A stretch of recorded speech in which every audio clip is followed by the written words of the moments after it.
to the DMF. I am your host, Justin Yantz. This is episode 23.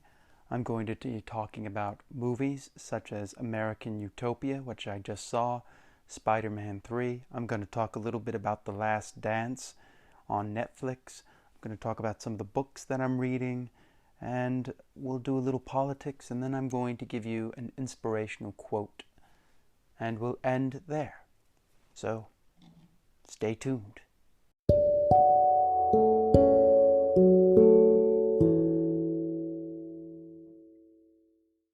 So let's talk a little bit about some of the things that are going on. I gave you that interview with Dave Meltzer of the Wrestling Observer. I hope you enjoyed it. I'm hoping to get more interviews, hopefully one a week. The plan is to do the regular show on Sunday. I'm going to have the wrestling show on Wednesday, and hopefully, probably Friday will be interview.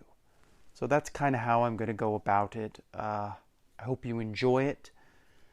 I'm trying to think of different ways to make this different. And with that, I have something that I'm monitoring at this time. So yeah, we're going to have more interviews coming up. So let's talk about some of the books that I've been reading. I've been reading the book called Think and Grow Rich by Napoleon Hill. This is an interesting book. It's been around for many, many, many years. Many entrepreneurs have read this book. And it's really not so much a business book as more of a life teaching book. It teaches you lessons you can learn in life. So you could apply those to business, but you could also apply them to other areas of your life. So it's an interesting book. I recommend you read it. It might be a little long for some, but it's an interesting book. I'm enjoying it. I haven't finished it yet, but I think it has a lot of things that people could take from it, even if you're not in business per se. You could also take some of these skills and put them to, I don't know, perhaps your job, perhaps the way you live, the way you see things.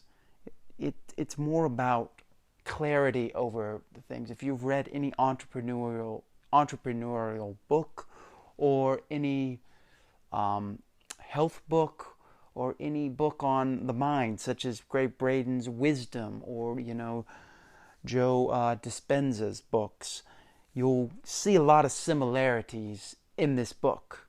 The other book I'm reading right now is Things a Little Bird Told Me by Biz Stone. And this is the man who invented Twitter. And it talks about how he went from Google to Twitter. And it's a really interesting story. I haven't finished it yet, but I'm really enjoying it. And I think you'll like it. So that's the books. Now I'm going to skip around a little bit. Let's talk about The Last Dance. This is, it's basically a culmination of Michael Jordan's last year with the Bulls and the tumultuous year they had of 1997 to 1998. And that was frustrating for Michael Jordan because they felt they had a winning team and the management wanted to prepare for the future. So you had these two butting heads colliding. You had Jerry Krause, who kind of wanted to get rid of the old team and bring in new blood. He wanted to get rid of Phil Jackson. And so you've got that aspect, and then they go back to like 1984 when Michael Jordan just joined the team, and they show 1989 them putting it together, and then Phil Jackson coming in. And right now I'm at 1991, and they're kind of going it starts at 98, and then it goes back, and then it's moving forward from that way. So it's back and forward. But you get Michael Jordan's expertise on the matters, and I really think this is an interesting documentary. I waited while it was on ESPN, but I wanted to see it on Netflix because I hate commercials, so I would be able to see it with commercial free. So I highly recommend you watch this program. It's 10 episodes, and it just really puts you there, and you really understand where Michael Jordan was coming from and the team. It's frustrating because, to me, I think they could have probably had 10 wins. maybe 8. I mean, Michael Jordan says in this that it bothers him that he didn't get 7. So if you like basketball, or you just like a good documentary of a story between power struggles, this is it. So I recommend The Last Dance. And I will be back with American Utopia.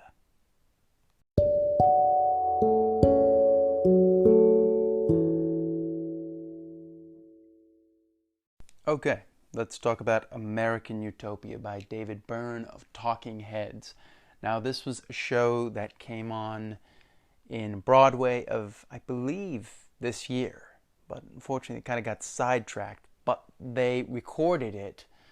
Spike Lee directed this. He recorded this so that you can now watch the stage version at home, and it was on HBO. And it was really interesting because they took all these. It's very much of a barren stage. The actors are holding the instruments. There's nothing really else there other than what you need. It's really interesting how they did it with lights and things, and the blue suits, and they're not wearing shoes, and they just really, tell this story of from life. It's basically a story of life, if I could put it into terms. And they take songs like Once in a Lifetime. Wow, the songs are all escaping me as usual. I can't think about it. Burning Down the House is on there. Let's see, what's the other song? Psycho Killer's not on there. I didn't hear that. Road to Nowhere ends the show. What else? There's the song, This Must Be the Place. And that is, you may remember that from the film Wall Street. So I really enjoyed this. I thought it was nice to see this. It's beautifully shot. It really is. Like you get these top-down shots. You get these shots from the side. You get proscenium shots. Spike Lee really knew what he was doing. They honor Black Lives Matter. It's really good. I really enjoy it. I need to see it again to go more in depth on it, but I really enjoyed it. I'm a big fan of Talking Heads, so I like all the music, but seeing them put it all together in this nice little package, and have all the actors holding instruments, or I guess you could say the chorus, holding the instruments, and they walk around, and it's beautifully set and very meticulous. You can tell they didn't just go out there and do this. They planned this out. It works wonderfully. There's that word again, wonderful.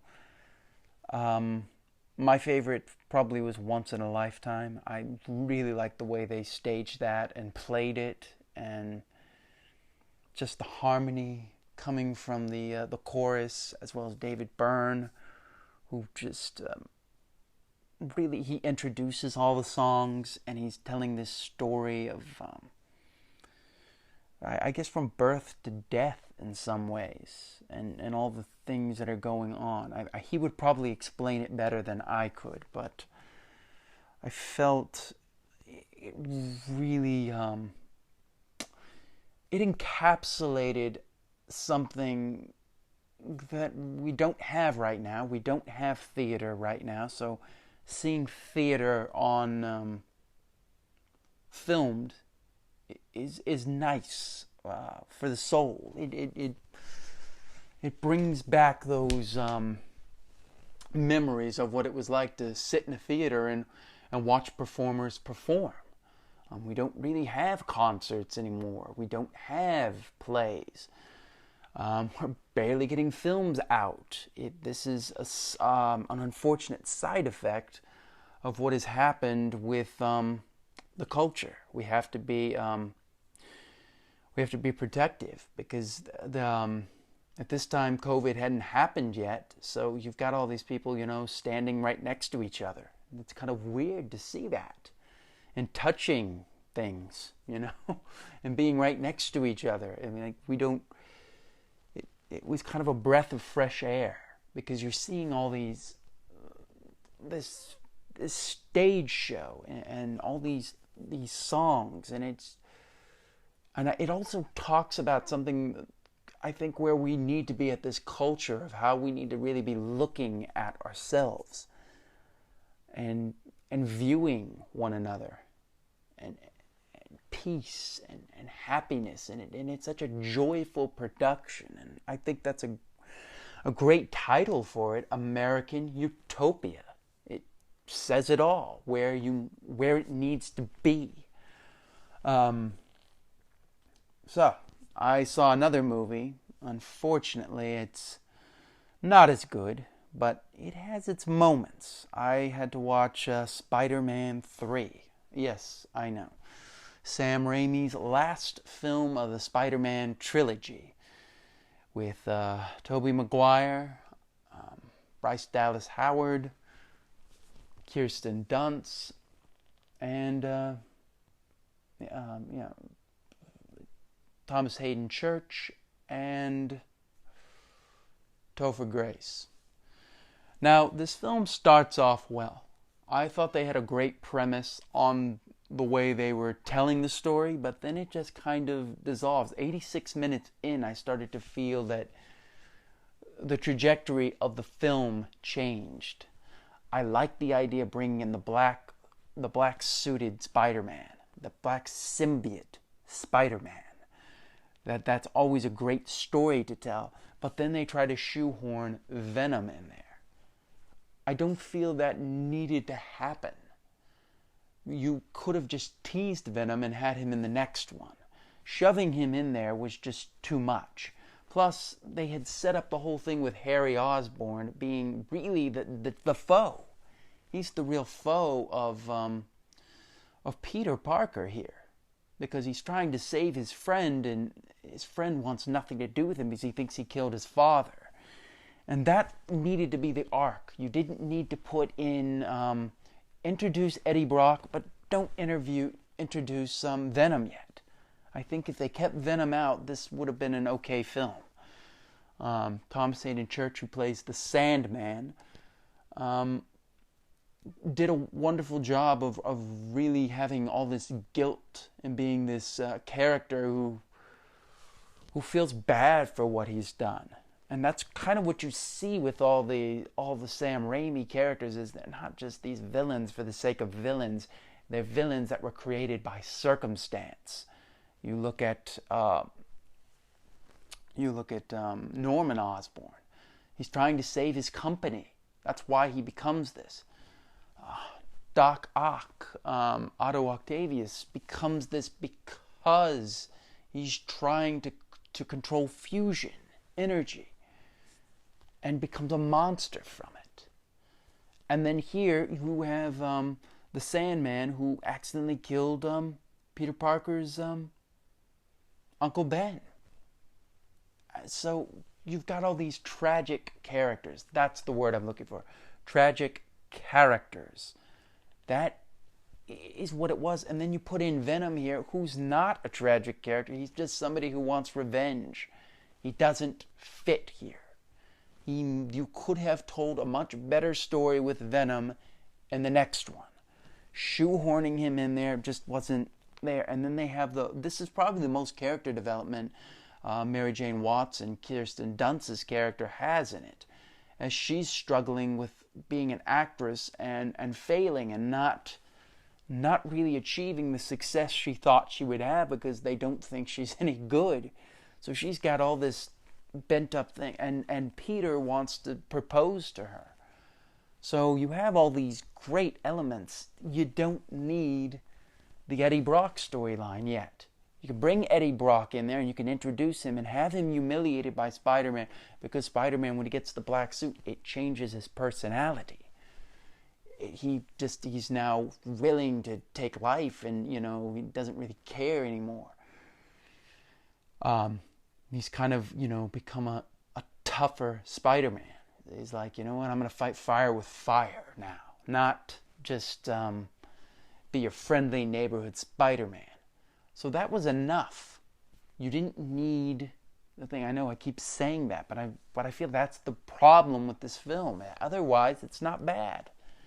Some people don't like the amnesia with Harry, but it plays into it. Like I said, 86 minutes in, it's fine. And then once it starts changing into a Venom storyline, it starts to fall off off a truck. I like the way it's shot. I think he got some really good shots there. The Bryce Dallas Howard is bringing in Gwen Stacy is an interesting dynamic to Mary Jane Watson, as she kind of understands Peter in a level that he doesn't understand. And then they kind of just drop that storyline out of nowhere. So it's frustrating to me because it had all the makings of a great film. It had what needed to be there, but then it just loses itself. Oh, I can't hate the film. I just feel like he was handicapped by the studio forcing him to put in Venom. Venom just needed to be teased. Put him in the next one. Put him in the fourth one. He could have been the villain, the main villain. You could have had that tease, that end credit tease of Venom. And I don't think people would have hated this movie as much because it just fits too many things in. It had the unfortunate problem of having too many villains in the film. So therefore, it just doesn't work. But that's about all I have to say about Spider-Man 3. American Utopia, great film. Go see it. I think you'll enjoy it. Moving on to politics, and what else can I say about what I'm about to say?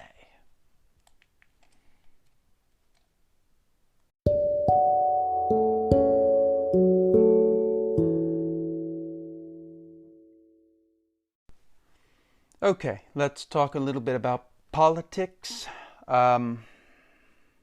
Unfortunately, not a lot of good things happened here. As I said, I don't really want to be... this is not a partisan podcast. I am not going to be on one side or the other. This is not a Democratic... this is not a Democrat podcast, and this is not a Republican podcast. So, I'm going to say one thing I didn't like about both parties. With Biden, we got some rumors of who his cabinet is, and I got to be honest with you, I think it's the wrong direction because it's once again neo-corporatist. And I don't think that's what's needed at this time in the country.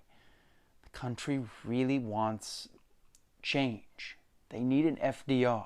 They need somebody to really lead us out of the muck. I think Biden will do a better job on COVID, though. I think that will be the thing that he will succeed at, whereas Trump did not succeed at. But this is unfortunate. Seeing this, the leaked list of people in his cabinet does not fill me with great joy. It makes me feel upset because I'm just kind of like, this feels like we're going straight back to Barack Obama's policies, which led us to this situation in the first place. You would not have a Donald Trump if people did not think of the policies of the previous administration as doing well. It was a rebuke of Obama's policies, and it feels like we're going backwards. So we're going to have the Obama policies again, and then 4 more years we're going to be straight back to where we were in 2016. I think we need to take what we learned from these situations and see what does the American people need. And I feel like the American people, the most important thing American people need is health care, lower prescription drugs. These are the things that need to happen. Education needs to be for everyone, not just one person. So that's kind of where I stand there. Let's look at now. Donald Trump gave a town hall. I saw some of the highlights, and I got to be honest with you. It's disappointing. It's very disappointing because he doubled down once again on masks and saying that masks don't help. The one thing that has been very consistent that we have seen is that masks do help. I do not understand why he makes this the hill he'll die on. It doesn't need to be the hill you'll die on. It needs to be a place. This needs to be a place where he sees he got COVID himself, and still he refuses to wear the mask. The mask is mandatory. If we all wear masks, we don't have 250,000 people dead. And he doesn't even have to really show face. Like, he's probably worried about looking weak to his other opponents. He needs to just look at it and go, look, I thought masks weren't good, but now I've changed my mind and I see masks as beneficial. That's all he needs to do. But he still continues to double down on masks are not helpful. Also, he continues to support like QAnon and the Proud Boys and won't just stop doing that. He keeps saying that they're doing good things as well because they're for this and that. And it's like, I don't care what their message is. Their core message doesn't work. It doesn't work. It's based in terrorism. It's based in force. It's not based in power. It's based in forcing people to think one way. And I just find that unfortunate because I think he could change a lot of his trajectory in the polls if he stopped doing these two things. Chris Christie came out of, he was in critical, he was in ECU, is that, I forget the word, for 7 days. And he came out and did a 180 on masks and said, we need to wear masks. I was wrong. I should have looked at what was happening, and I didn't. And he, basically said, he was wrong. We need to wear masks, and that's what Trump needs to do. So it's not impossible for these things to happen. It's just they need to happen. So I don't know. It's just it's very unfortunate to me that these things happened. So now let me end with an inspirational quote. And this inspirational quote comes from Winston Churchill. Success is not final. Failure is not fatal. It is the courage to continue that counts. I'm going to say that once again. Success is not final. Failure is not fatal. It is the courage to continue that counts. Let's think about what that means. It means success, getting to the end of the finish line, is not the be-all, end-all. Failure is not fatal. If you fail, it does not mean you're down and out and it's over. So what it's saying is that success is not the end game and failure is not the end game. What is the point is that the courage to keep going no matter what. That's the real power. That's what you need to have. Not when things fall saying, I failed. You didn't fail. Keep going. Not, I won, now I can stop. Just keep going. The courage to continue is the real power. That's what he's really saying there. And I think that's words we can all live through. We can all live to. Because no matter where we are in life, we are going to have hard days and we're going to have good days. But the courage to continue. That's the real point. That's the real moving forward. That's the real power. That's the real energy. Keep going. You know, you run a marathon. Maybe the goal is to get to the finish line. But the real goal, when most people run a marathon, they're not hoping to actually win, because the chances of that are just, they're slim, unless you really have been doing marathons for a while and you know how to do this. But if you're just running the marathon just to run it, you're doing it because you don't want to quit. You want to finish the marathon. So what's the goal? To keep going, not to stop. And that's what this quote is really saying. Look at Rocky. Keep going. Keep going. That's what we need to remember. Failure is not the end. Success is not the end. Keep going. That's the real point. That's what we need to do. That's what we can do as a people. So I leave you with that. And I think that about does it for this episode. Let me know once again if there's anything you'd like me to cover. As always, you can reach me at my handle, at Justin Yance, or Justin Yance. This is once again now I've changed the name of this, so it's now the DMF with Justin Yance, so that you can find me just by my name.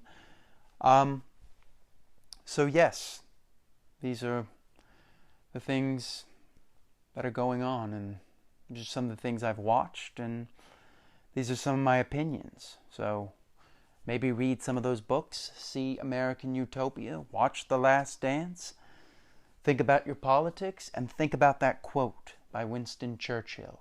I think that will help us in times of need. And so, with that, I say thank you, and I will see you next time on the DMF.